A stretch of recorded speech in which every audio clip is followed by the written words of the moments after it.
Welcome to Understand the Math. In this problem, we're going to compute the determinant by row reduction to echelon form. To do this, we're going to start in the upper left, and we're going to go ahead and circle that pivot.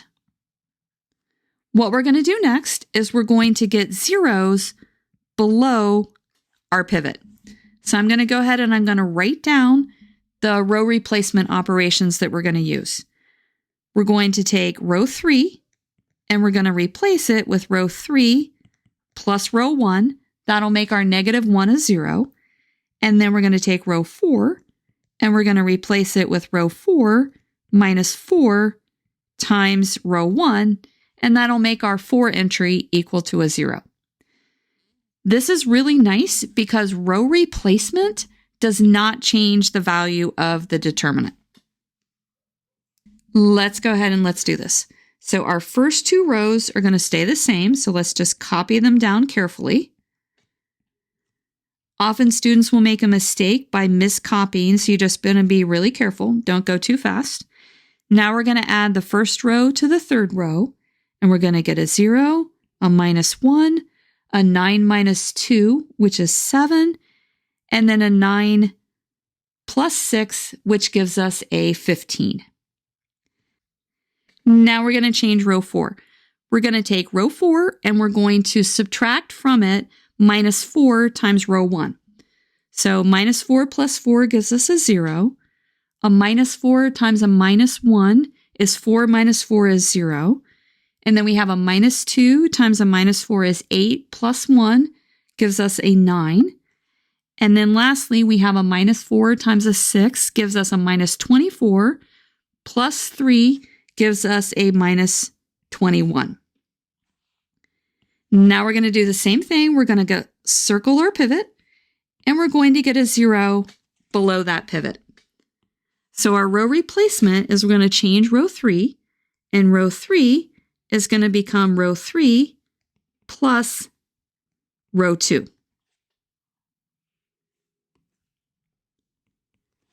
Our first two rows are going to stay the same, so let's just copy those down carefully. Now we're going to take row 2 and add it to row 3, so we're going to get a 0, 0, 2 plus 7 is 9, and then 8 plus 15 gives us a 23, and then we're going to copy down row 4. Hang with me, we're almost done. Let's go ahead and let's circle our pivot. And we're going to get a 0 below this pivot. So our row replacement is going to be, we're going to take row 4 and we're going to replace it with row 4 minus row 3. Remember that row replacements do not change the value of the determinant. So our first 3 rows are going to stay the same. So we're going to copy these down.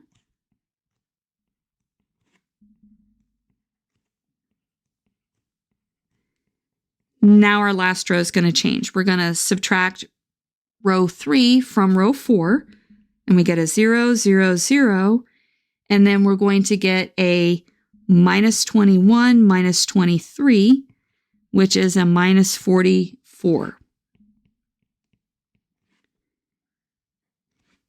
Now our determinant is an upper triangular matrix, which is exactly what we wanted. When we have an upper triangular matrix, the determinant is the product of the entries along the main diagonal. So our determinant is going to equal 1 times 9 times -44. 9 times -44 gives us a -396. So our determinant is equal to -396. Computing a determinant by row reduction to echelon form is really nice when you have a bigger determinant.